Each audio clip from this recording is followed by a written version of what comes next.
বন্ধুরা আপনারা কেমন আছেন? আশা করি আপনারা ভালো আছেন, আমিও ভালো আছি। আর আজকের আমি এই কুমড়ো ঝিঙেটা বানাবো। এই তেলের মধ্যে 5 ফোড়ন দিয়েছি, শুকনো লঙ্কা দিয়েছি।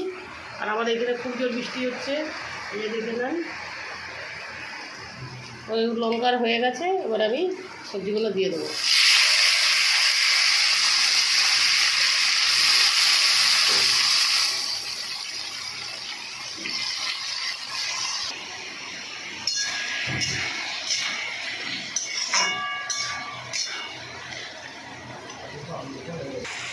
বন্ধুরা আমি এই পাঁপড়টা দিয়ে দেবো এর মধ্যে।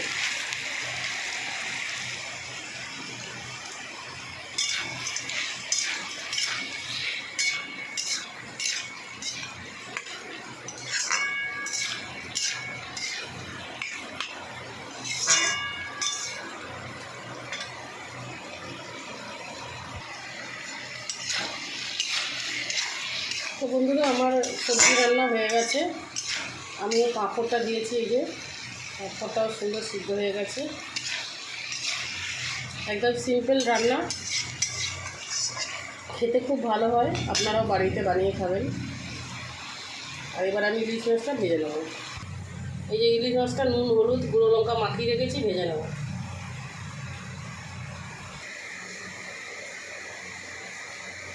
বন্ধুরা আমি তেল দিয়ে দিয়েছি কড়াইতে, এবার আমি মাছগুলো ভেজে নেব।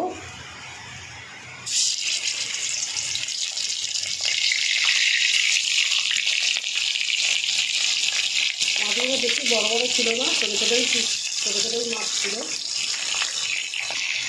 তো বন্ধুরা আমি মাছ ভাজা বসিয়ে দিয়েছি। তো আমার ভিডিও যদি আপনাদের ভালো লাগে আপনারা লাইক শেয়ার কমেন্ট করে দেবেন।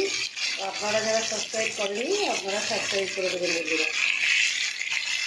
তো আমার ভিডিওটা বেশি বড় করবো না। তো নমস্কার বন্ধুরা।